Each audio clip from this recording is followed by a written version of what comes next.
Ty vado, kdy mě teď změřili, tak mám tak 3000.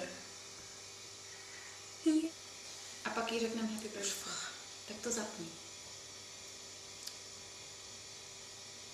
Hello?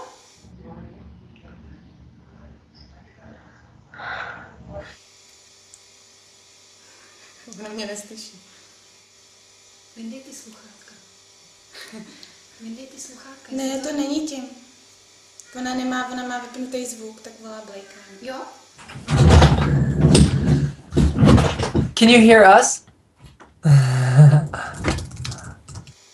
Zkus si odpojit ty sluchátka. Can you hear me now? Did you see your comments before? Oh, you do, but you can? Yeah, now I can hear you. Okay. Well, because it might have been the headphones. I don't know why. Okay, anyways, I hope it's gonna be fine now. Okay. Okay, Yeah. great. Oh, sorry for the technical issues. I guess you're not the only one who's got technical issues, Jill. I've got them too. Okay. Hi, it's so nice meeting you. Yeah. Bye-bye. Bye, thanks, Blake. Hi to you. It's so great to talk to you. I'm so excited. I feel like talking to a celebrity or something like Justin Timberlake, like a teenage idol, you know.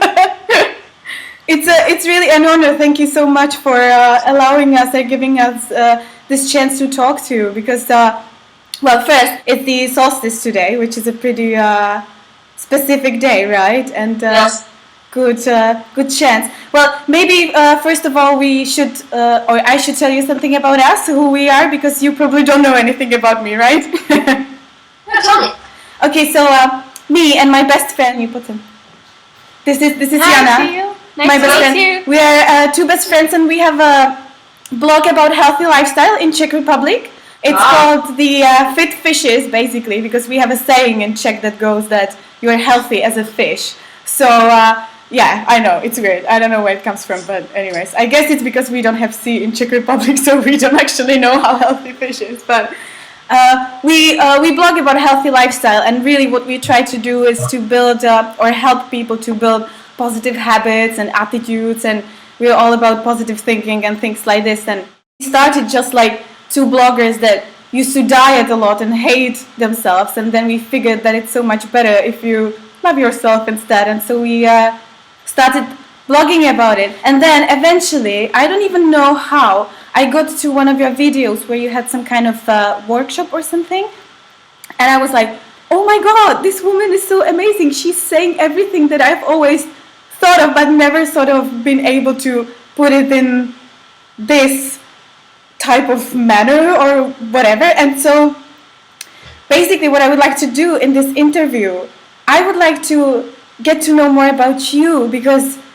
I am one of the people who's translating your videos in Czech right now. It's me, and then Juraj, the other guy that you had the interview with last weekend. So we are basically the two major people who translate your videos in Czech Republic right now. Oh, good. And I don't even know if you know how popular you are in Czech Republic and Slovakia. Have you any awareness of that, or not at all? It's been out of body more so, because I've been called there more times now recently. Okay, well, because So yes and no. I don't know any of the figures, and I don't really know on a physical level, but on a non-physical level, I've definitely felt it, yes. okay, great. Well, because I found it really interesting, you know, that it's in Czech Republic that you are so popular. I've been researching your videos, whether there are any other translations in any other languages, and there's nothing. It's mostly just English, you know, and then Czech and Slovak. And it's amazing because we are actually, or we used to be considered, one of the biggest atheist and agnostic nations in the entire world. And so, and we are very skeptical in general, like Czech people are, or I would say at least. And so it's really interesting that you are so popular here, because it actually shows that it's the other way around, that people are actually very spiritual and that they have faith and many things they believe in. Yes. And then when someone like you comes in, you know, and is a very charismatic leader, sort of, they fall in love with you, basically. Well, actually, I figured you had a birthday, so we would like to say happy birthday to you. Happy birthday! Well, thank you. Yeah, it was a really exciting one. I had my very first birthday party. Really? Yeah, I've never had one before because my parents, when I was growing up, we lived in the middle of the wilderness. Our closest neighbor was like 50 miles away. I don't know how many that is in kilometers, but like a long way away. Yeah. So never had birthday parties before. Okay, so did you enjoy it? Oh yeah. So basically, my point is what I found or find still very interesting about you is when I started watching your videos, the first time I saw you, and even now when I translate your videos, the way how you put all your opinions and ideas and philosophies through is very, like, it makes me feel like this is not possible. This is just so surreal. They are so beautiful, so wise. You have all the answers. It feels like there is nothing you don't know, and you. For me, you feel like to be such an authority, and it's almost like when you watch a movie or something, or where you have celebrities, and you sort of know that these people are like normal, ordinary people, but not at the same time, because the way how you know them is very specific, and so you cannot really imagine them in like different lifetime situations, like they are fighting with their friends, or they are eating something and things like this. But then I watched some of your interviews, like for example the one with Yurai, where you are just an ordinary girl sort of, and I hope you don't mind me saying this, but just you feel like someone that I would totally go for a coffee with. Yes. And just have a chat about different things. And so I guess I would like to ask you, who are you, Teal Scott? Do you feel like more like a spiritual guide, or do you feel like more, because sometimes it feels like she's not a human, she's like an angel or something, and then you do show your human side, and it's like, yay, like she's the girl from the next door, and so my question is, I guess, if you would have to define yourself, who would you say that you are? Do you associate yourself more with like your spiritual side and the things you do, even on like a professional level, or would you say that you are rather just a girl like everyone else, sort of, even though obviously this is not the case always, because we are all special and equal and unique in a way, but what would you say? I've never felt like a normal person. Mm-hmm. Part of that is because I don't really, now I have made a practice of relating to people, but I didn't relate to people in the past at all. Mm-hmm. So I would not say that I feel like a normal person, but I do feel like I have, and there's two aspects, right? Mm-hmm. I feel definitely like I am this higher self aspect, which I'm completely in touch with all the time. I can switch into the modality of being there completely and not even relating to my temporary physical issues here in life. And so I feel more like two people in one skin. Okay. And I feel like my goal on a day-to-day basis is to bring them into alignment. Okay. Does that make sense? Yeah. So it's a bit frustrating, actually, if you want to know. If I'm going to get totally real with you, it's been really frustrating, because I'll switch into a mentality where I'm really, despite knowing all these universal truths, 100%, I'll switch into this mentality where currently I'm focused on, how frustrated I am that my kitchen isn't clean. Yeah. And so my life is a process of trying to sort of work my way back into what I really am, which is completely aware of all of it. Mm-hmm. There's not a question that I couldn't answer by virtue of the fact that I can access the Akashic records. And but still struggle with physical stuff, Mm-hmm. Yeah. So am I watching my child enough? Is he happy? What's going on in my relationships? All of it, But so you are dealing with all these issues. What? So you are dealing with all these issues. Oh yeah, and in fact, I used to be really frustrated about it in the very beginning of our career, because up to now it's kind of like people expect spiritual guides to be in the state where they only relate to temporal issues. And in English, of course, temporal issues means stuff that's sort of part of the physical dimension, like mortgage, children, relationships, that kind of stuff. And it's sort of, up to now we've had this view of spiritual guides where no matter, where it's kind of like us and them, Mm-hmm. Here's us, the rest of us that are struggling down here and really frustrated at how to apply these universal principles, and here they are and they're unaffected by it, and so they could live our lives better than we could, type of energy.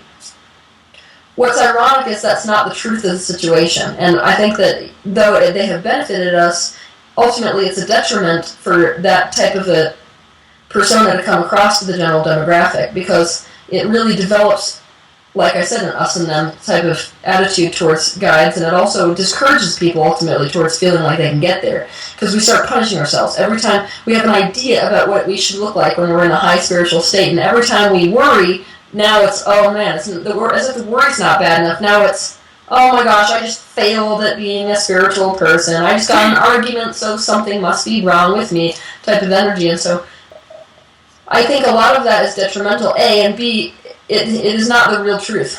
Mm-hmm. So if you talk to people that live around spiritual guides throughout history, even the most transcendental ones, you know, Buddha, Jesus, all these guys, the story is much different behind the curtain. Mm-hmm.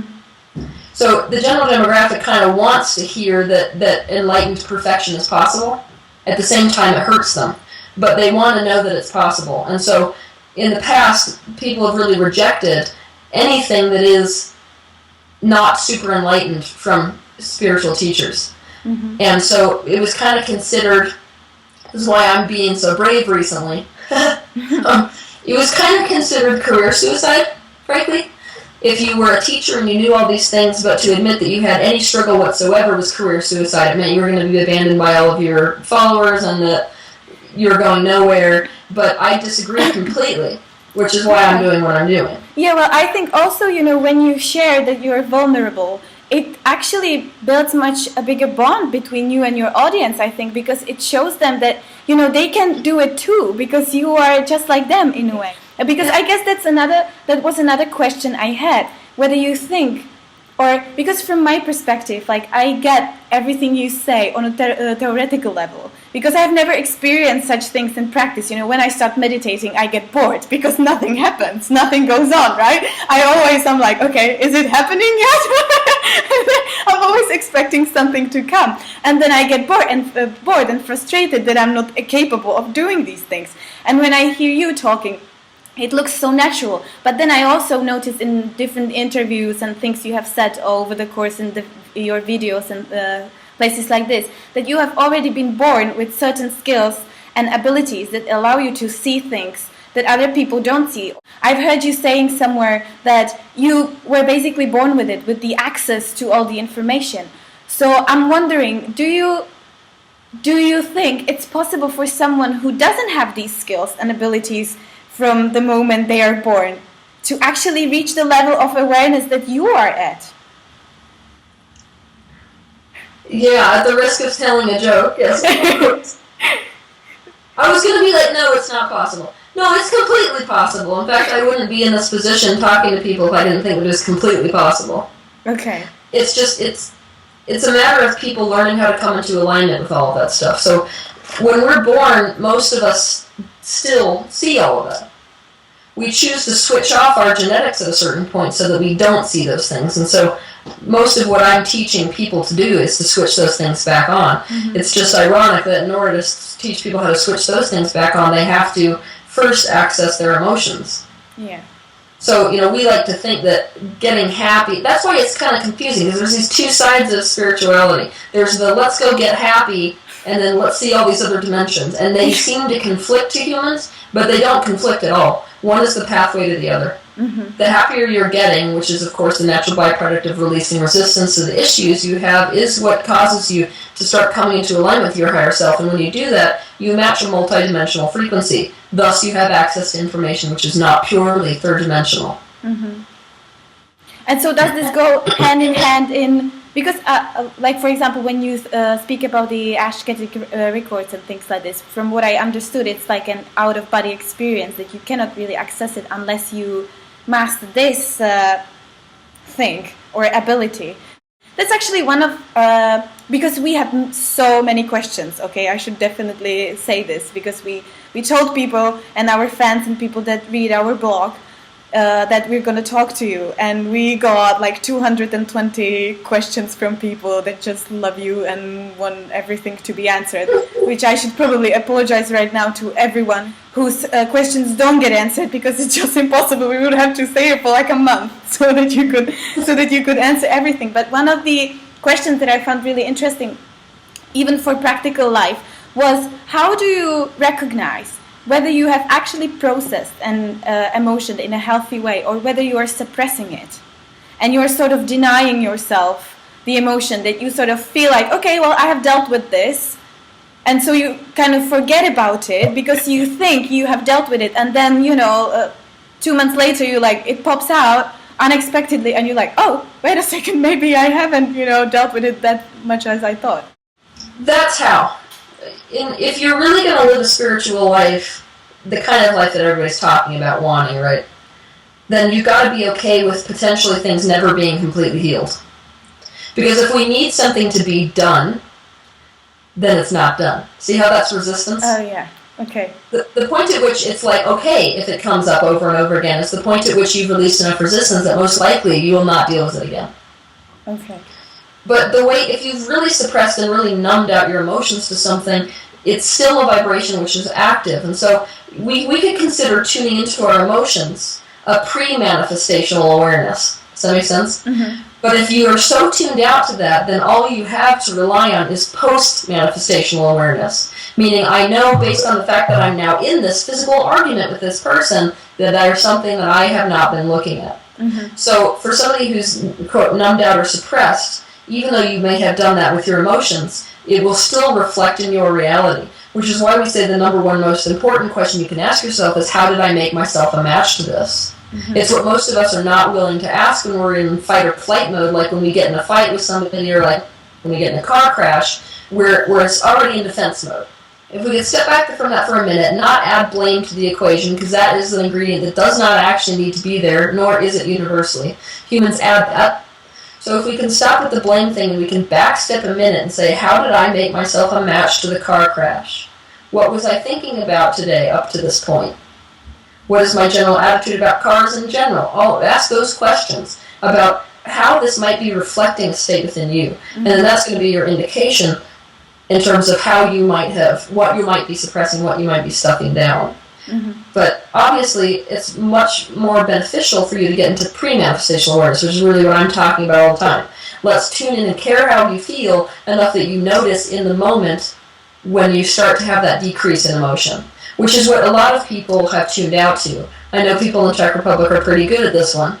When I feel negative emotion, it's inappropriate for me to express that. I don't want to be a basket case, so I'm going to basically pull myself together and act as if it's not happening. Yeah.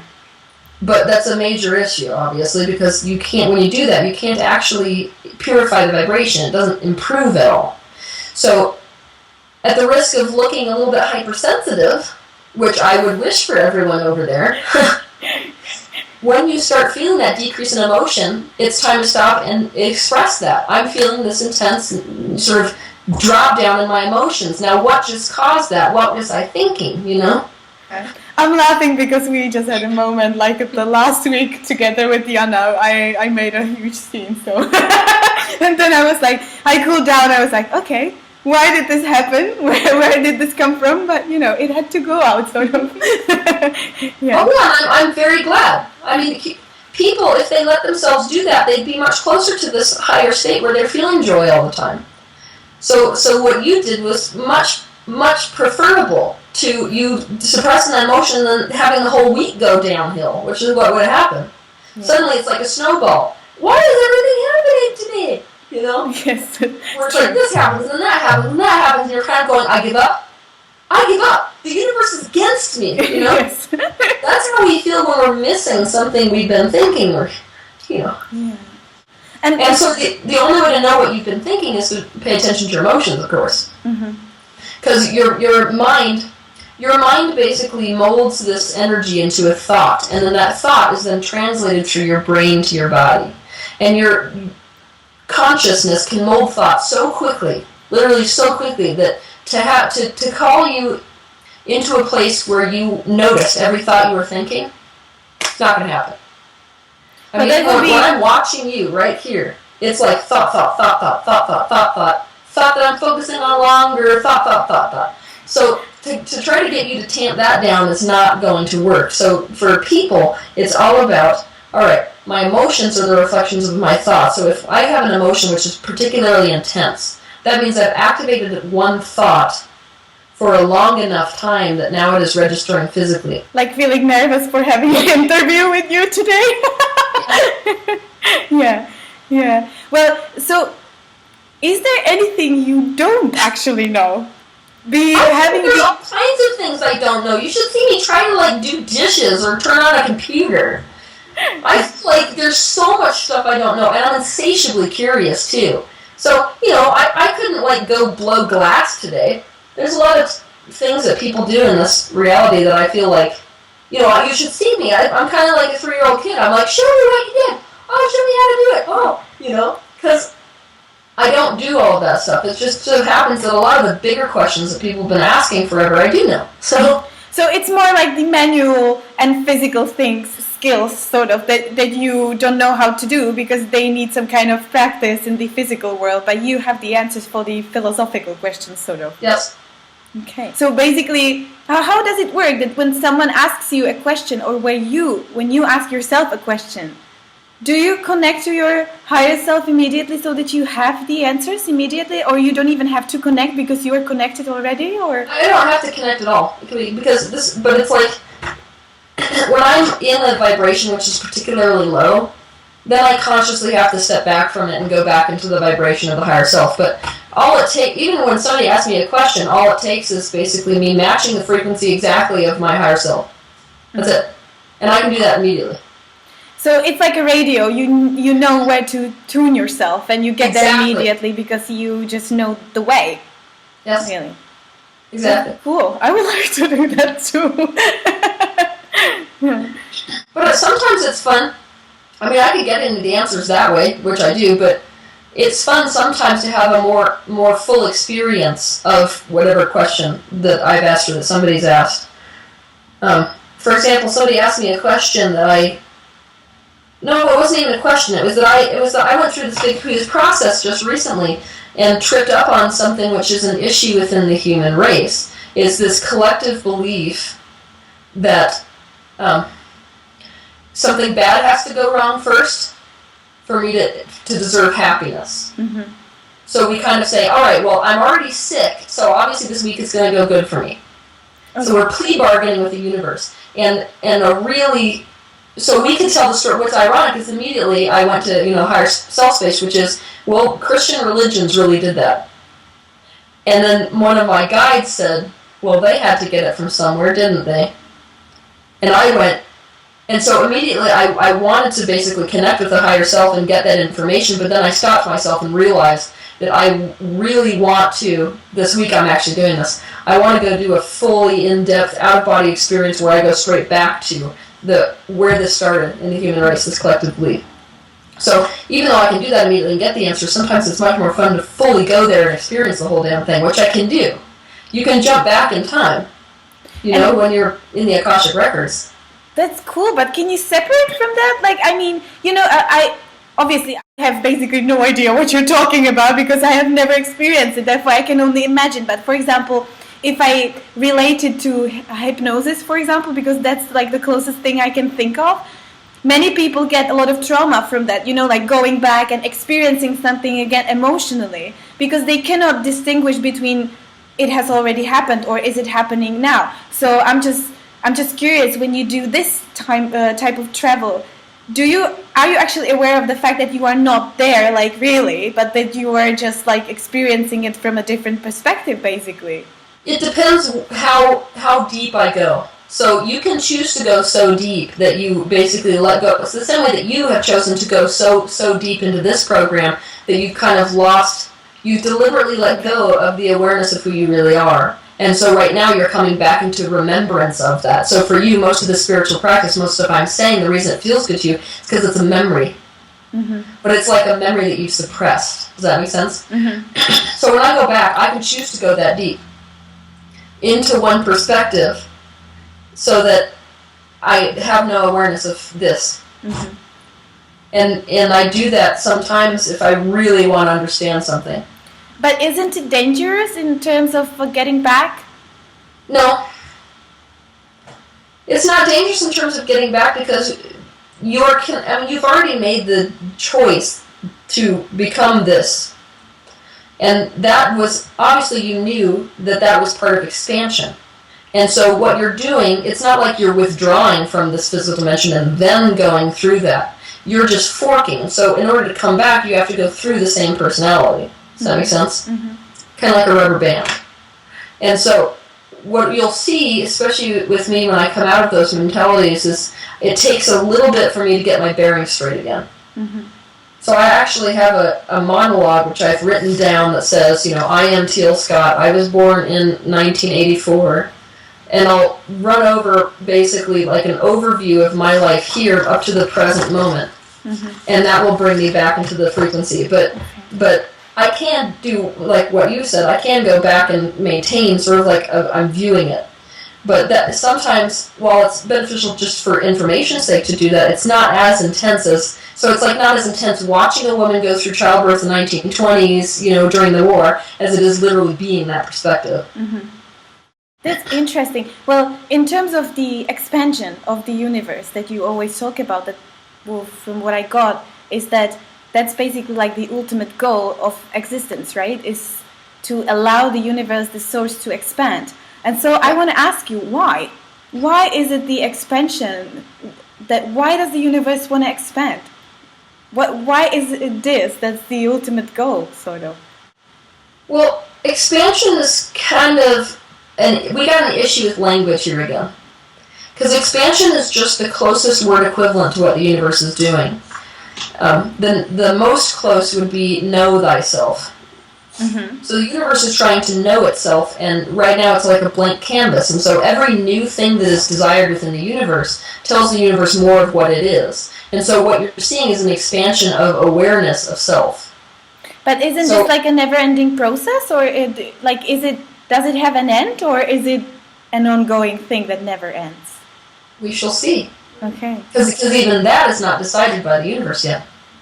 So is it basically, if I sort of translate it to, again, like a human experience, being the universe, you want to get to know yourself because you don't know who you are. It's sort of like when you are working on self-development as a human being. You are trying to get to know yourself, all the skills, abilities you have, where you come from, who you are, why you are here in the first place. Is this basically what the universe is doing as well? Yes, by extending itself forward into these different dimensions and ultimately into the physical dimension, that is exactly what it's doing. And so the sweetness of the moment of self-realization, right? I'm sure you've had those moments, most of us in the spiritual community have, where we're going, that is amazing! I have this whole other understanding of who I am, and the sweetness of that is what propels the universe forward to do it as well. Mm-hmm. And so how has it all started? There is the Big Bang Theory, right? Is that true, or how did it start? Where did the universe come from? I can assure you, much before that point. Mm-hmm. It's just that on a physical dimension, what it looks like when the birth of the third dimension happens is explosion. That's only what it looks like in the third dimension. Mm-hmm. So that is not the beginning of the story of this universe and expansion at all. Because by that point, we already had to create all these other dimensional realities. It was just like, you could think of the Big Bang as what if we made this super awesome and we came in even more solid type moment. But where did the initial think, the universe itself, where did it come from? Why? Why is it happening in the first place? That's the issue right there, is because when we ask that question, there's no way to answer that question, because we're asking the question from a third-dimensional mind that only understands things in terms of linearity, with a beginning and an end. We literally have no way of conceiving mentally of what it means to be eternal. Mm-hmm. And so when I tell you that the universe gave rise to itself, or that the question gave rise to the universe, mm-hmm. and that the question did not have to have something questioning, it's too much for the human mind. Yes, definitely. Yeah. In other words, the idea that something can arise from nothing is not something which is part of our third-dimensional reality. Mm-hmm. But it is the reality of our universe outside this dimension. It's really interesting. Well, I guess because my original intention was to keep this a little bit more down to earth in terms of because what we try to do with our blog is to make it not attractive. That's not the right word. But we try to have the audience, the broadest audience possible, so that we help people from like the general public build positive attitudes. And we try not to be too orthodox, because we know that Czech people are like skeptical and things like this. You gotta speak in a certain way to make it understandable to people who are not in the level of understanding certain things. And so that was the reason why I started asking you also things like if you deal with everyday stuff, to make it more human, sort of. And I know that you are living on a vegan diet, right? Or raw food? Do you eat raw food diet, or what is it? I try to do raw food as much as possible, but as of right now, I really feel as if it's important to demonstrate to people who aren't ready to go there what it looks like to eat on that kind of a diet, which is kind of a step in the right direction. Also, me being on the road, it's profoundly self-hating, ironically, for me to be that strict with myself, because it sort of turns into this like major issue. It's hard enough vegan, So when I go to places, it's like when people don't understand this kind of stuff, they try to feed me all kinds of things I can't eat, and then it just starts getting uncomfortable. So for right now, the answer for me in terms of being the most self-loving is vegan, not totally vegan raw. But if I find a raw restaurant versus like a pure vegan restaurant, I'm going to the raw food restaurant. Okay. And so do you ever eat anything unhealthy then? Like, do you cook cookies or do you bake cookies or you do anything like that? No. I do make cookies, but they're on the diet and they have no sugar in anything. So I'm obsessed with the substitutions. Okay. That's something I've been doing forever because I love cooking so much. I love finding ways to make what looks and tastes unhealthy actually be healthy. Yeah, so that's sort of what we try to do as well. Especially Jana, she's a great cook and she loves baking and do all these things. So okay, here's the rule of thumb, which will be really easy for everybody. If you lift up a piece of food and you think that food isn't healthy and you put it in your body, then it will be unhealthy. Yeah. So for those of us, that's all we got to think about. Why does Teal not eat a cookie out of a store, even if it's right in front of her face? Because if I am looking at the cookie and I'm already saying that does not feel good, and that's like something that's not going to be good for me, then you can be sure that it's not going to yield positive results. But does this ultimately mean that basically ignorance in terms of not knowing that, for example, fast food is going to make you sick is sort of not going to cause you any harm because you don't have the conception of that this is bad for you? It's hypothetically it would cause you less harm, but here's the issue. This is why it's so funny talking about food. It's because everything that we talk about relative to food is kind of a hypothetical.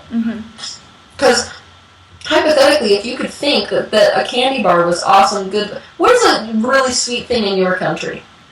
Well, we have actually much less sweet pastries and things than you do in US, but we have a lot of bakeries. Like we have babovka, which is like a sponge cake, or we have buns filled with farmer's cheese. Like, oh, give it to Exactly, I love it too. It's so hard to resist these things. Wait, so how do you pronounce that? Babovka. It's Babovka. Oh god, that sounds good. All right. So basically, let's say that if you could think pure positive thoughts relative to eating a babovka, then it would not harm your body. But here's why this is a hypothetical. If you were to raise your frequency, meaning we're living kind of thoughts where we're positive thinking, we're doing things which are in line with our highest good, the vibratory rate of the babovka would not be anywhere near our vibratory rate. And so we would not even attract it into our reality. And if we had it in our reality, we would not feel the compulsion towards it. So the only reason you feel that compulsion towards babovka is because your frequency is low enough that it matches those kinds of foods. Oh no, my world is falling apart right now. Well, did you notice this though? Like most women, when they're on their periods, right, or when we're in a depressed mood, that's when our thought patterns are spiraling low enough that suddenly that looks really yummy. I'm totally an emotional eater, so I know exactly what you're talking about. Yeah. And so I guess I have a question that I gotta ask you, because our blog is about healthy lifestyle. What does a healthy lifestyle mean or look like in your opinion or for you? What would you say that a healthy lifestyle is or isn't? I would say that we can make it super, super simple. And a healthy lifestyle is anything where when you ask the question, what would I do if I loved myself? The answer, basically, is the healthy lifestyle. So a healthy lifestyle is going to look different from person to person and different from one year to the next based on a person because it's a progressive thing. So, for me right now, does it sort of look like a healthy lifestyle to be a raw foodist? Yes, but for me, it doesn't look so healthy. Why? Because I know that in order to live that kind of a diet right now, I would be focusing more on denying myself all the time than I would be focusing on really enjoying what I'm doing with my life. So that's going to nullify every physical action I take towards raw food. Does that make sense? So, if I ask myself, what would someone who loved themselves do? Would we go on a walk right now? If the answer is yes, then it looks like a healthy lifestyle for me looks like taking a walk. We're always working with our human ideas about what health is, though. So most of us, the second we have an idea, walking is healthy, this kind of eating is healthy, then that's the rule for us. So you'll notice that when you ask yourself the question, what would somebody who loves themselves do? The answer is going to be in tandem with what we already think is healthy. Which is the only reason why it sort of seems like, well, that and frequency, vibratory rate is the reason why it seems like people who are in a high vibratory space all have the same kind of lifestyles, We all eat the same kinds of foods, we all have, participate in the same kind of activities, most of us meditate. It just looks like that because as we increase our frequency, we're matched to other things at that same frequency. So it's not like we can write out a recipe for all people. In fact, that's one of the things I think is the most important, is that humanity in general has been focusing at the human organism as if we can separate this part from this part from this part, and that I can tell that you're going to be the same as this other woman, When humans, one person is more like an ecosystem than an organism. Meaning, they actually just did this awesome study that came out, which is just going to back up exactly what I've been saying, which is that all of the life that makes up your intestines, like your exact biochemical balance in terms of all of the bacteria and all of the biophages that exist inside of your system are more accurate to you than your fingerprint. So you are this very complex, totally unique ecosystem. And we're just looking at the exterior, I guess, of that system. And so I can't tell you what would be the best for you and you and you and you and you and have it be the same thing. So we get into trouble when we say, all people should eat this and that's the answer to health, or all people should exercise this way and that's the answer to health. It's much more individual. So the only way to say what is to live a healthy life is to take the individual, have them get in touch with their own emotions and their own intuition to such a degree that they are doing what's right for them. So like green tea in general, right? We think of that as a healthy food. Yeah. But it might be very self-loving and very healthy for you, whereas way too much caffeine content for her. And so for you, healthy. For her, not healthy. Make sense? Yeah, definitely. I think that's also probably the issue with modern medicine, right? That it sort of tries to generalize and doesn't take individuality and perspective at all, because it gives everyone the same pill, it treats everyone the same way, doesn't really have time for listening to your story and all the reasons behind why you're you're passionate about this topic. I know. Did you see my blood pressure? Yes. Okay. Oh, it's a major issue. It's such an issue. This is the major issue with Western medicine. We cannot approach the body like it is a mechanical organism. We can't treat people like they're the same. And so, until we learn how to not do that, Western medicine is going to continue to fail, which is what it's doing already. I mean, this is the whole thing. Western medicine is very good at putting a physical body back together. So let's say we're mangled in a car crash. It's very good at piecing this bone with this bone, and that's what it's good at. The rest of it, it fails miserably. Like literally so bad, especially in terms of chronic illness, that it's abysmal. It's embarrassing. And that's what I always say, that it actually even makes you feel like you're taking your body to like an auto mechanic or something, fix all the pieces because it's not working anymore, and then you're sort of expecting to get out of there and everything's working again, and no, it's not. And then people are like, what's going on? Yeah. Well, it feels that way because that's how it is. That's how they see it too. The doctor who's a stomach doctor deals with the stomach. That's all he deals with. He doesn't understand the way the stomach relates to everything else in the body.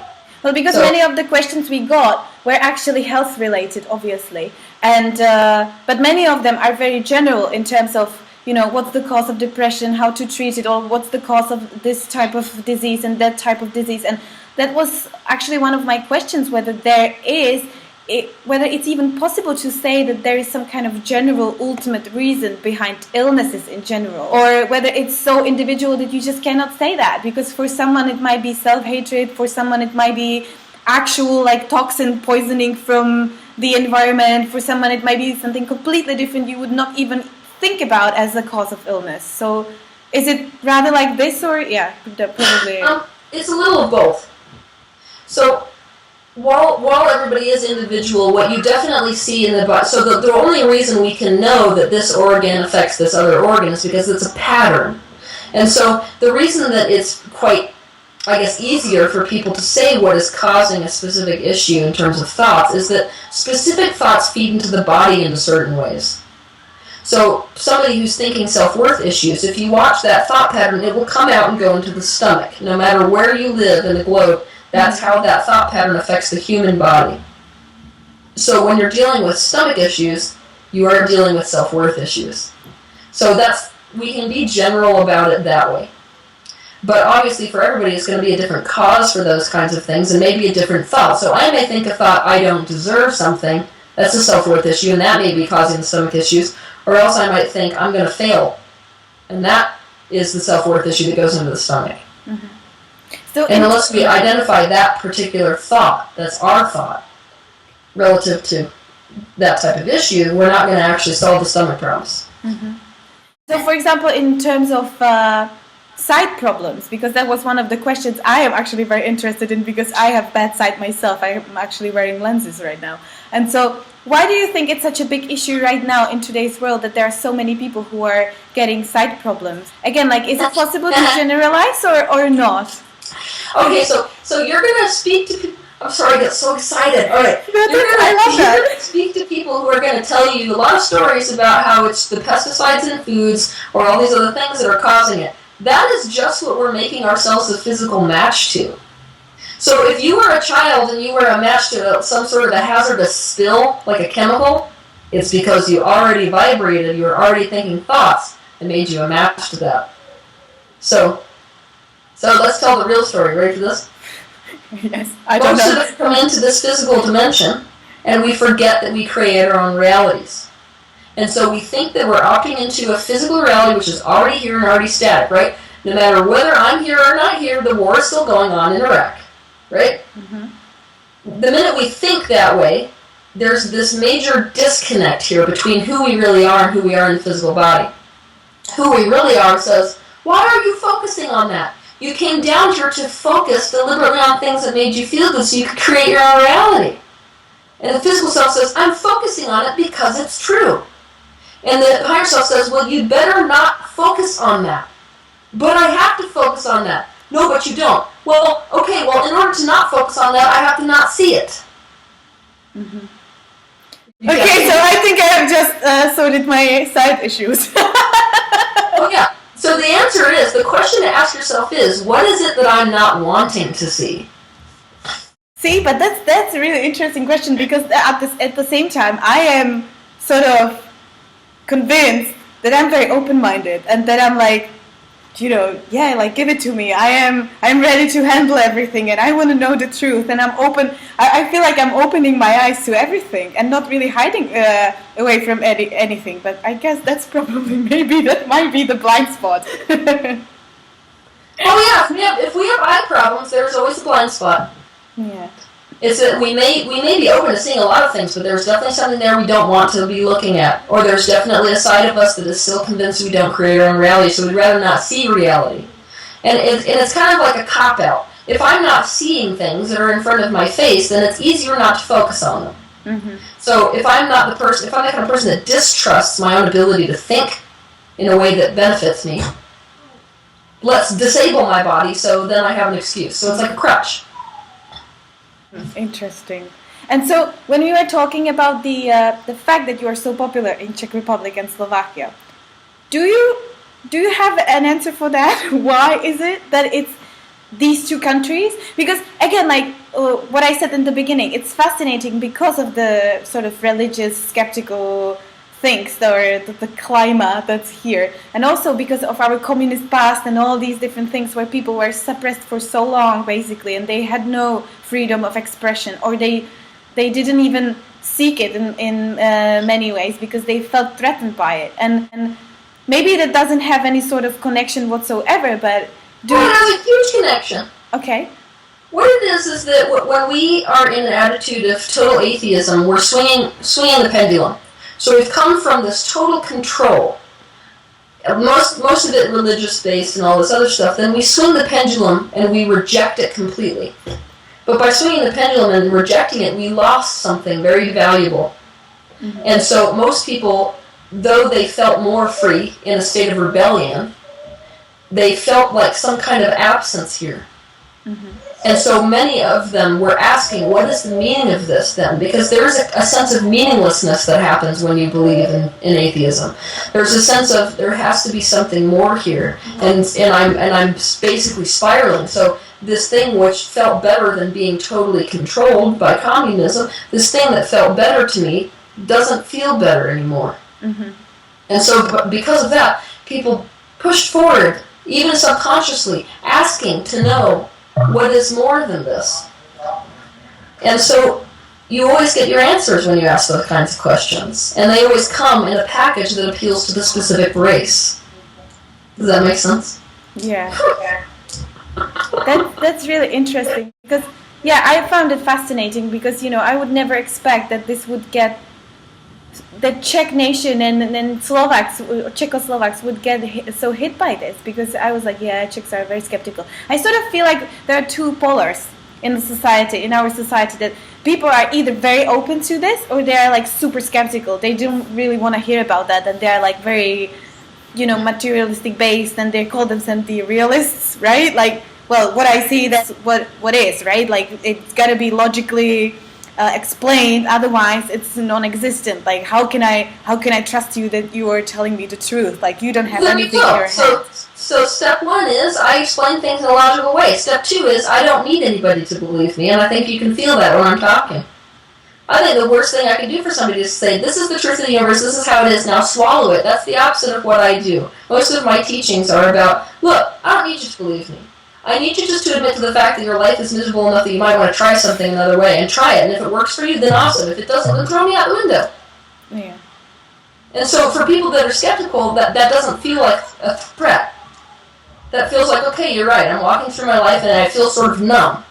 And I don't know what the purpose of this crap is. And so I'm going to try it. And ironically, which is why I'm teaching this, when you try this kind of stuff, you realize it works. Oh my gosh, I focused on what I would like to do today, and that one thing caused me to feel better. Mm-hmm. And now because I saw how that just worked, I'm open to a little bit more of what this person is saying. And then they just start opening, kind of like a flower. Mm-hmm. It is usually our cultures that are the most self-oppressed that are the ones that are the most hungry for opening. I would expect anyone who feels not free in general, which is a big part of the Czech Republic culture, to enjoy me, because that's really what I talk about, and that's what I vibrate at, is the frequency of freedom. But what is freedom? Is freedom rebellion from control externally? No, it's freedom from our own regimes. Yeah, and that's sort of what I feel that we have always been doing, in a way, that we have never been like a nation of fighters that would go in the streets with a gun in a hand and rebel against the establishment or something. It has very much always been through arts and like intellectual stuff, and people chatting in the pubs and like playing drama and things like this. So it actually like creating sort of an internal world where you have your own personal freedom no one can take away from you. Yeah. So yeah, it actually makes sense now when you're saying that. It's sort of, the pieces of the puzzle again get together. Yeah. And so another question I have, and that has been asked by your followers, was you mentioned in one of the interviews with Juraj that humans are very specific by not understanding that the victim mentality they have is something they sort of bring upon themselves, that if something bad happens to you, that it's because you have attracted it, because you have become a match to that. So I want to ask, is this like an sort of like an evolutionary thing, or is this something we will grow up from? If I put it this way, or how?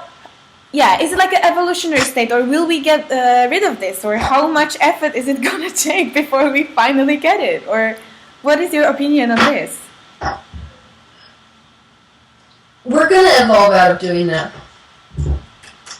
Part of what makes the human species so... Hello! My son just came in the room. Oh, hi! Yeah, I know, darling. Do you want to say hi to the Czech Republic? And then you can go back and pet Daddy. Kayla, come say hi, my love. Hello! Oh, you're blonde! That's so nice. Ahoy! Ahoy! That's how we say hi. Ahoy! Ahoy, Kizzy, ahoy. Ahoy! Oh, you're so cute. Okay, you ready to play with Daddy again? Yeah. Yeah? Oh, he likes you. Oh, great! How old is he? Why does he say yeah? Because they were excited to see you. Yeah. That's great. Yeah, my son popped out blonde. Can you believe that? I guess they call it the zygote lottery or something. Now at least he knows how to say hi in Czech. Ahoy. You know, that's something handy. Where was I? It's something that people are going to evolve out of, but the issue with the human race is part of the reason that they are so expanding. So, like, in terms of the universe, we look at species in terms of the amount of expansion coming out of it. Part of that in the human race is self-awareness. So it's not about that other thing, it's about me. They're very self-focused, and that's really beneficial for expansion. And so the taking of responsibility is part of what caused the human race to evolve as quickly as it did. But there's also a shadow side to doing that, and blame is definitely the shadow side of that. Yeah. And sort of victimhood, which is created by me blaming myself and putting myself on bottom, is the shadow side of that.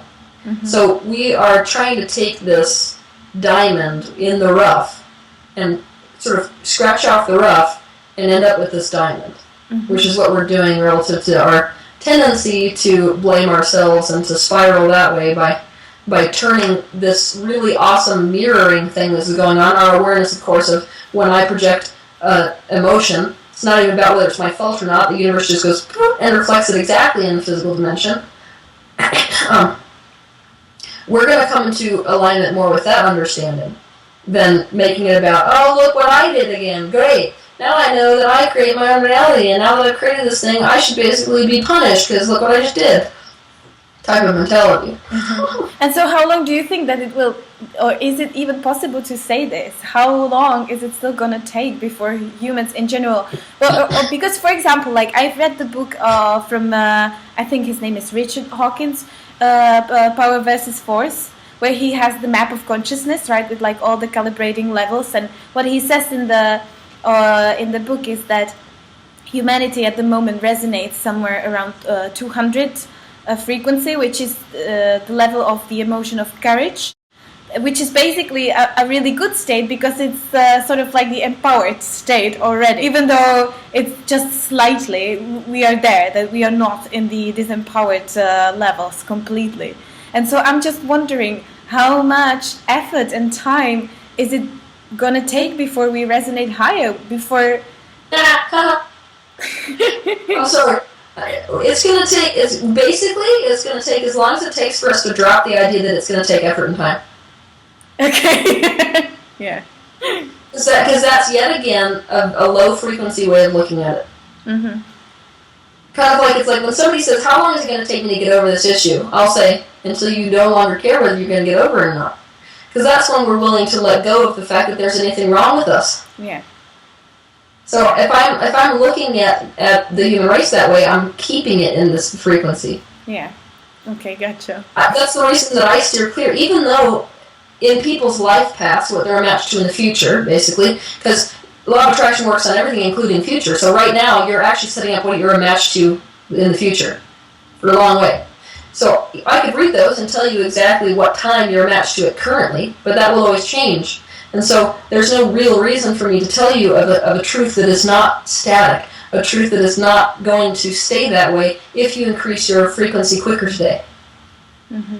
Well, what sort of not scares me but intimidates me in this is that level of ignorance, basically, that like you feel like, okay, I'm doing things the right way, I'm trying to think positive and do like positive changes in my life, and then you're like, oh, okay, I've been focusing on the issue the whole time instead of focusing on something that's not an issue. And it's like a vicious circle for many people, that like some of the questions we got as well were around like how do you prevent chemicals and microwaves and pollution and radiation and rays to affect your health, whether there is any protection and things like this, which is like, I get the fact, I know why people are asking this, because they want to avoid things that affect their health badly. But again, like what you're saying, if you think that this is affecting you badly, then you are attracting it. Am I saying that right? So what is the This is why. This is an inclusion-based universe. So in an inclusion-based universe, you can't push anything out of your reality. And so this is how it works. If I'm pointing at something and saying, no, that's bad, I don't want it, you're including it in your vibration. If you're pointing at something and saying, yes, I want that, I love that, you're including it in your vibration. So it's impossible to avoid or to protect yourself against without simultaneously focusing on what it is that you're trying to avoid and protect yourself from. And this is just, it's common when we get into this issue because we are new to the idea that we create our own reality here. So this is a brand new idea that we're trying to marry with the idea that there's some truth in the universe we need to own up with. So this is just a natural thing that happens when we're changing our whole beliefs. So the goal, of course, is to jump totally onto the ship of I create my own reality. Thus, if I do that, I don't really have anything to fear, do I? Mm-hmm. Now it doesn't matter what the government does. Now it doesn't matter who creates what device. It doesn't matter whether they're dropping chemtrails. Because if I do create my reality entirely, and if I work my vibration high enough, I won't be a match to it no matter what. And if we do that as a race, we won't be a match to anybody inventing those things that could harm us. Mm-hmm.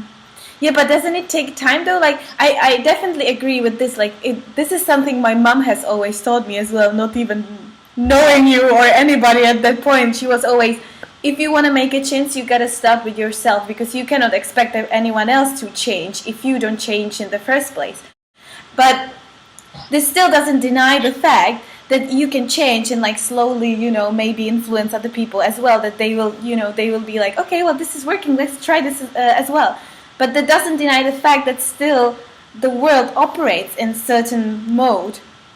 But is it that basically, like, for example, I don't know anything about chemtrails and conspiracy theories and something like that, because I'm not really interested in that. But if there is something like this, does it mean that if you don't even think about it, if you don't have the concept of it, that it doesn't affect you? It's sort of like with the food that we were talking about earlier, Like, if you have the concept that hamburger from McDonald's is going to make you healthy, is it? Because it's still processed or made by some people that puts some frequencies or energies in it, and those will affect your body?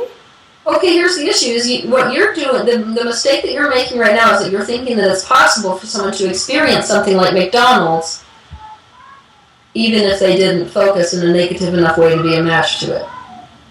Okay.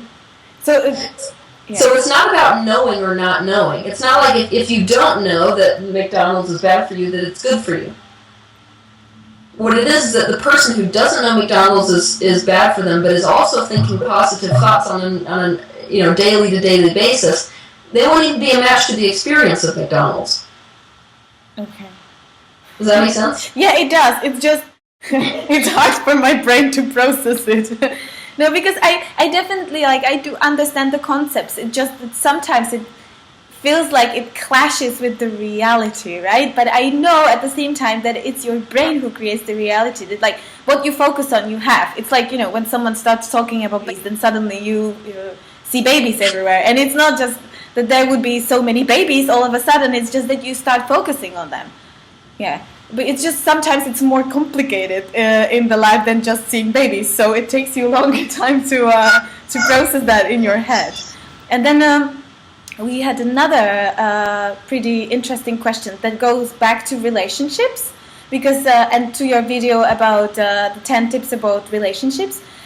One guy asked whether you could answer how do you put this in practice with like open relationships, open sexuality, things like this? When you have a partner that you have some kind of intimate relationship with, you might even live together, and then like all of a sudden someone comes from the outside and you are still like, you might tell each other, okay, it's fine, you know, if you have other partners somewhere else, but then again the practice comes in play, and it's like, yeah, you have all of a sudden like a hysterical attack that you are jealous or something like that. How do you deal with these situations in a real life? You gotta realize that if you're even a match to being with a partner who would freak out about that, you got issues relative to yourself doing it.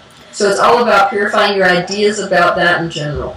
Yeah, that's what I thought. With that, that's it's never going to be an issue of, oh, I'm going to go take this action which is super in alignment for me and it's going to yield negative results. If it does, you did not completely line up with it. So what's ironic about the human species is, if most people who are wanting open relationships ask themselves the question, do I really want an open relationship with someone that I'm completely in love with? Most of us answer no. Yeah. Most of us will realize, when I'm really into somebody, I don't want other people to sleep with. In fact, when I'm with them, all I can think about is that one person I love. So that's the indication that what's the real issue is what's going on between you and your partner currently. It's not that you're super in alignment with like open relationships and they're not. Make sense? Yeah. So that's the time to ask yourself, am I really in love with this person still? So does this mean that basically when you are truly in love with someone, you don't want to be with anyone else? Because again, this is sort of like a generalization maybe, or is it how it works? That when you feel that connection, you feel it with one person only? It's a pattern in the human race, that's all it is. Okay. Yeah, okay, great. Can't like where in alignment for them means that they will have open relationships. But it is more likely that the pattern within the human race, that's because the human race has so much Pleiadian DNA, and Pleiadians are pair bonders naturally.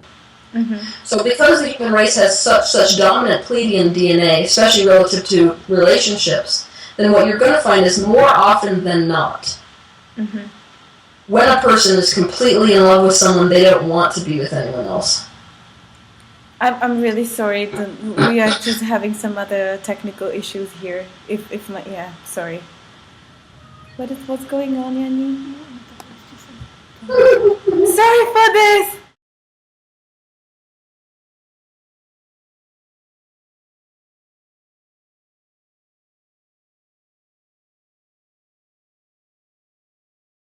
Another question we had was about dreaming. What's going on when you dream? What is it? Is it like a different state of consciousness where your consciousness basically gets detached from your physical body and therefore you connect to your highest self, or what is it? And what are dreams really?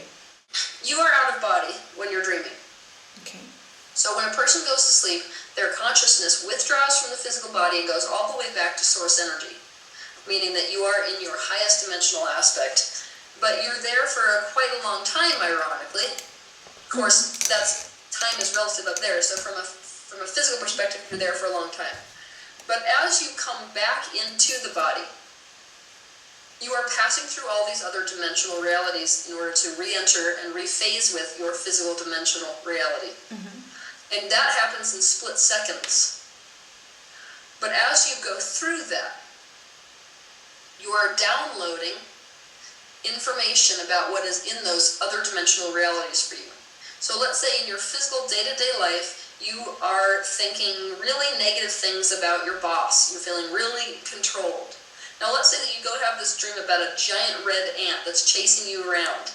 And when you think about it, when you come back awake, you realize that the feeling that you had about that black ant was the same that you have about your boss. What it was is that when your brain came through all of those thought forms in the other dimensions.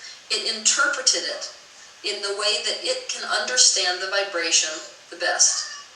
So, ironically, your brain might decide that a giant red ant is more symbolic of the way you feel relative to your boss than the image of your actual boss, which is where dream symbology comes in. Okay, so for example, if I oftentimes dream about driving a car that I cannot really control, then it might be a symbology of like I'm not in control of my life, basically. It's like not having brakes in my car and just going somewhere and I'm gonna crash. So what you'll notice is that you feel like that quite a bit. It's just the reason that you feel normalized to it is because your brain says, when I feel out of control, when I order something at this restaurant and they don't have what I want, that's normal. But if you were to check your emotions actually feel more like you were headed down a hill in a car with no brakes. So your brain says, actually, the extremity of the emotion you feel relative to that more matches this scenario. So we'll show you that scenario. So the dreams are an incredible opportunity for you to know what frequency you're vibrating at, what you're actually making yourself a match to, ironically, because that's the actual vibration that you have relative to whatever normal event you've got going in your life. But what about the thing that we don't generally actually remember our dreams? That it's something, actually this is an issue for me. Like I don't ever remember what I was dreaming about. I would like to remember so that I could analyze it maybe, but I don't. So all you want to just start pulling at strings then. So first of all, what'll be good for you is to release resistance and say, you know what, if I'm supposed to remember something, I'll remember it. Okay. So there, you've already released resistance, so you're no longer focused on the fact that you don't remember. Does that make sense? Yeah. Because if I keep saying, I never remember my dreams, the body goes, okay, which granted, you don't remember your dreams. Okay. So that's step one. Step one, it doesn't matter. Step two, let's start pulling at strings. So I wake up and I keep a dream journal right next to the bed. When I wake up, I write down anything I remember. And if I don't remember anything, I write down how I feel. You just write down the very first impressions you have upon waking up, and that's like pulling a thread. And you're already focused on that vibration, so the vibration will get bigger. Pretty soon you remember more and more details. Pretty soon your dreams become more linear. Pretty soon you can put them together and interpret them. Yeah, that makes sense. It's just that, see, that's the thing with the law of attraction and everything. Like, you know it in theory, but then like you forget about applying it in so many areas of your life because it just, you forget basically. That was the design of this dimension. So this is going to sound vulgar, but we call it going balls deep in the program. And you know when a guy gets in the water and he like hits his testicles, he's like, woo! Balls deep in the program for us humans means in the physical dimension, I'm going to get so lost in the separateness that look at what kind of expansion that's going to give me, right? You can't truly know oneness until you know separateness to its furthest extreme degree. Talk about the life we're living, right? I'm going to go in there, even for me. This is why we've got the dichotomy. I'm like, I'm this person that knows all these answers, came in with these answers, sees the united connective nature of this universe, and yet, I'm dealing with washing dishes and, feeling frustrated because my mother said something crappy to me today, And so, even me, coming into the physical dimension means that you're going to disconnect yourself from that united reality to such a degree that of course you feel that way. But the whole goal here is that now that we've done that game, okay? If you're watching this program, you've done that game. You're ready to come back into alignment with who you really are. So it's all about just the day-by-day practice. And it's not like super hard. It's all about in this moment. What one thing could I think or one thing could I do that would make me come back into alignment with who I really am? It's that simple. We make it complicated. Yeah. I think it's also because many of us, we don't actually know who the real me is because you have never experienced it, It's just something like that people tell you, right? Like, yay, like you're amazing and you were born like this miracle baby and you can do everything and you're full of potential. But many people don't feel like that because they've never experienced it. So it might be harder for them to reconnect to that because they feel like it's not there in the first place. Yeah, but I guess that's the ultimate. I'm not worried about it. You want to know why? Yeah, tell me. Because, yet again, nobody has to believe that they have a real self. It is the basis of who you are. So it's not like we have to go looking for something that's lost. All we gotta do is decide, do I feel really good in this moment? No. Okay, well, what can I do that would make me feel a little bit better in this moment? What feels more in alignment? And then what you start noticing is it doesn't take any effort, it just starts shining through. I don't have to go looking for who I really am, it just sort of pops up. Because I cleaned all this crap out of the way. So it's like, nobody has to believe that they have a true self. And nobody has to know who that real self is. We just gotta start caring how we feel. Yeah. Notice that's coming up a lot? Yeah. Yeah, it's because if we're, the collective vibration in the Czech Republic is very much, I'm not allowed to care how I feel. Because things just have to be done. Yeah. I don't care how I feel, my kid has to be driven to, whatever thing they're doing today. I don't care how I feel, the house has to be clean. It's like we've made other things a priority over how we feel. And of course you're not going to feel like you're on the right path if that's the way you're thinking about life. Yeah, and I also think we have a lot of that mentality that, you gotta work hard for everything. That nothing comes easy and that, basically without effort you don't get anything. So like if it's easy, like you're saying, like, it's already there. You don't have to do anything. Everyone will be like, yeah, right. Yeah. Yeah, and what I would say in response is quite easy.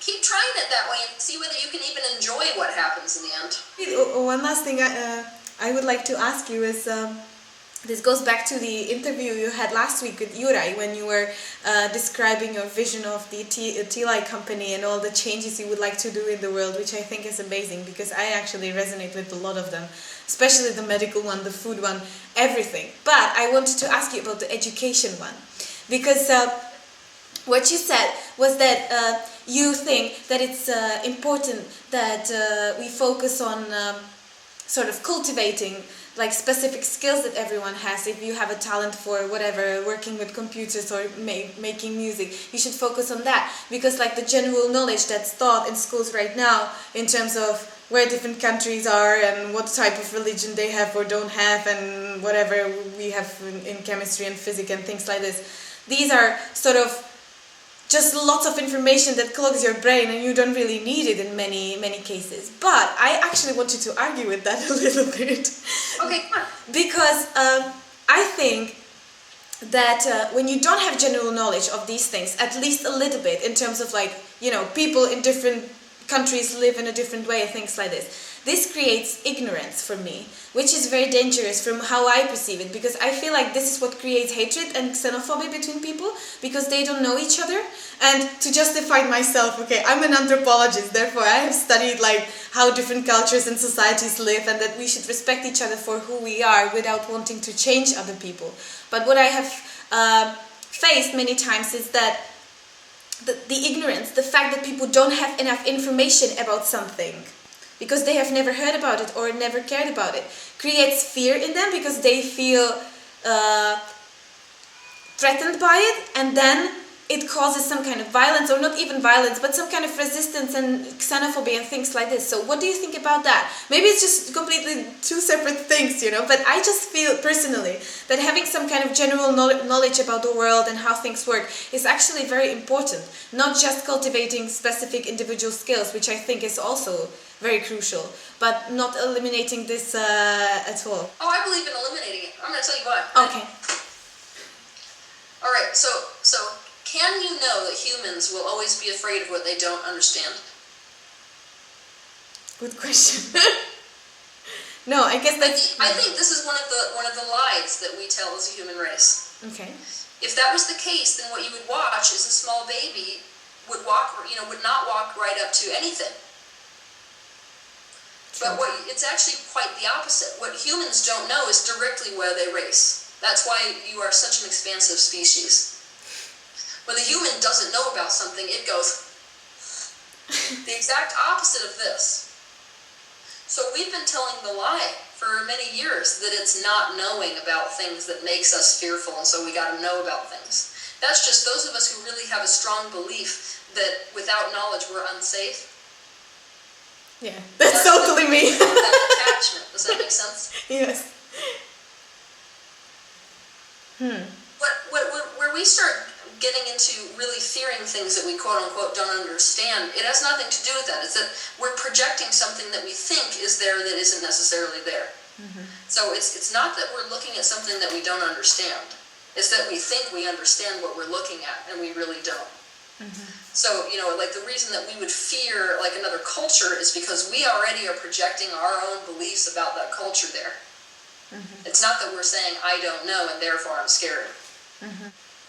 Yeah, so it's basically like a control issue in the end of the day, that it just makes me feel less safe when I don't understand something, and therefore I feel like I gotta understand everything in order to know what to expect, sort of? Yes, it's a major safety issue for you. But it's also that you're misinterpreting what's happening when we're ending up in other, countries with guns. So you think that if people in let's say that our country's the bully of the universe, let's just be frank. So let's pretend that we're watching America, and America is parachuted into the Middle East yet again, right? And so you're watching us thinking, wow, if we could just let people over in that country understand, try to teach them what it took to understand this culture, then there would be safety because they wouldn't have this war. Are you reading my mind right now, or how are you? Okay. Well, the issue with that is that isn't the case. What it is that our people in this country have an idea about that country that it is primitive, that it is not okay the way that it is, that they should not be fighting each other in this holy war that existed before we were even a country. So we've got these ideas about how they should or shouldn't be already. And no amount of explaining to us in school what that is like for them over there is going to allow us to come into some kind of alignment with that. The only way to experience what it is like for a culture is to literally put all those kids on a plane, fly them over there, and have them first-person experience the culture. And that being feasible, maybe it's possible one day. I'm going to be the first person to say, maybe anything is possible. But right now, in terms of at least in this country, the feasibility of that is very, very low. And so you could never bring an experience into the classroom which helped them come into alignment to such a degree that they fully understood the way that these people's lives are.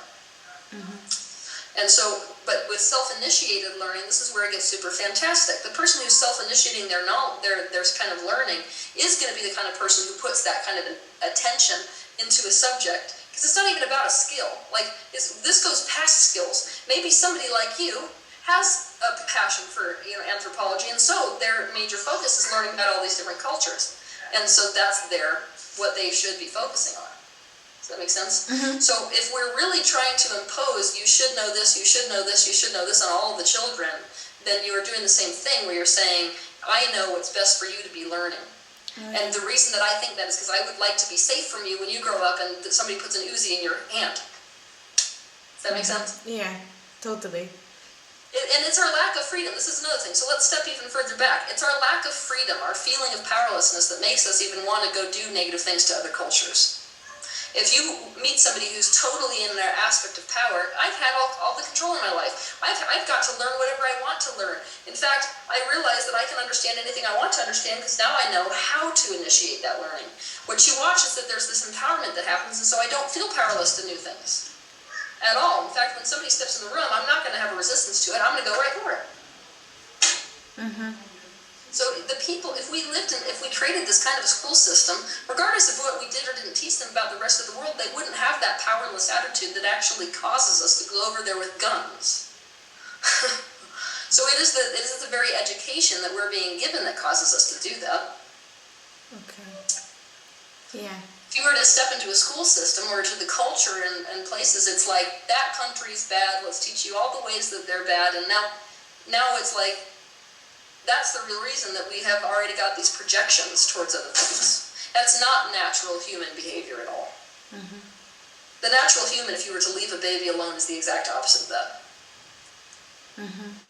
Okay, so basically, what it should look like is that we should let everyone to take the path they want from the beginning. Just let them do whatever they feel like doing, what fills them with joy, and not really teach them maybe principles. I gotta go already. It would really make me feel better if you learned about conspiracy theories. Okay, why? I don't have a good reason. I'm just saying this is the same sort of stance that you've been taking relative to schools. Okay. It would make, because of the way that I think that this is going to go, if we teach everybody everything about the rest of the culture in the world, now I think it's appropriate for them to learn these things. I could play the same game. I could say, well, she's going to buy into the system. I can't trust her in and of herself to be a good person, see? And so she's going to buy into a system and fall right into the trap of these people. And so for me, it's important that you learn about conspiracy theories. Do I have a leg to stand on?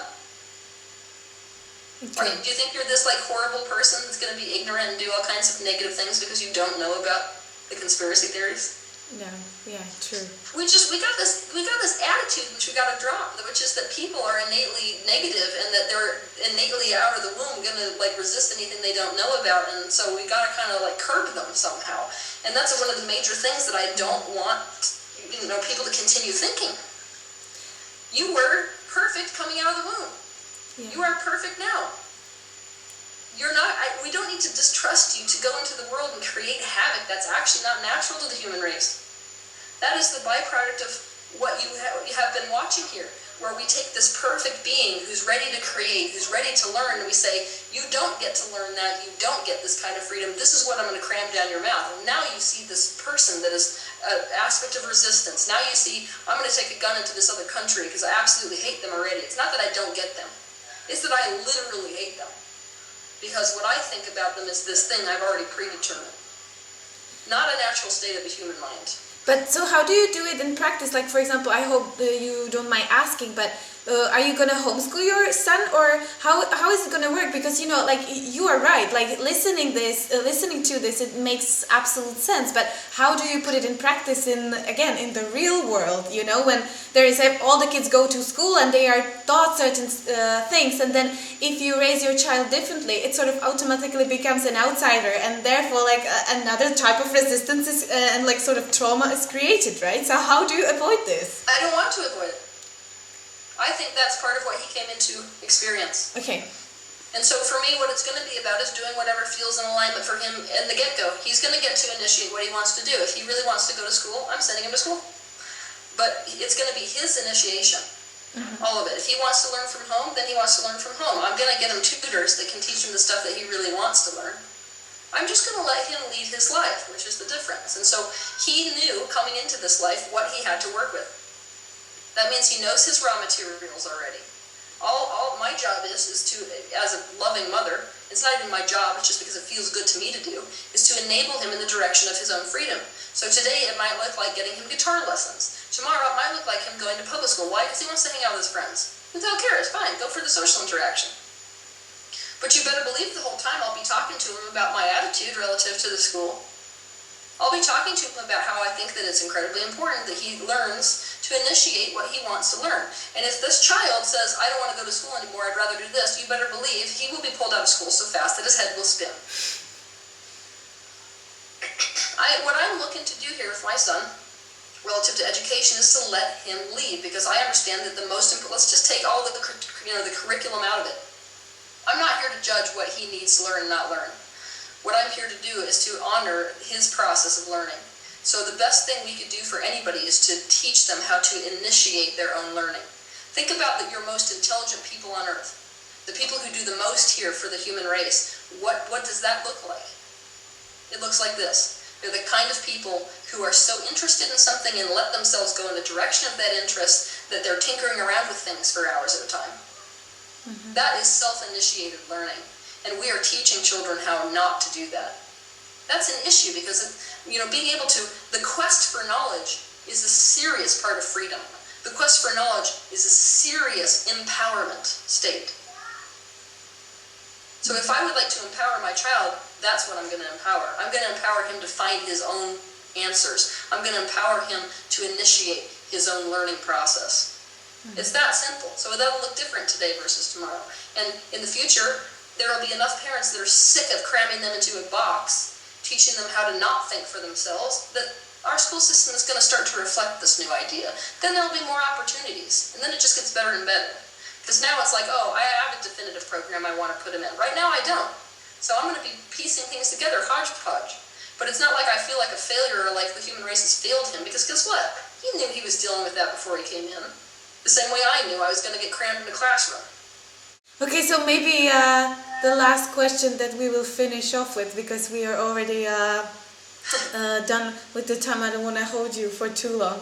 I forgot the question. I keep forgetting everything. Oh yeah, I know. When are you coming to Czech Republic? That's what I wanted to ask you. Or are you planning? But I'm sure as hell going to be there.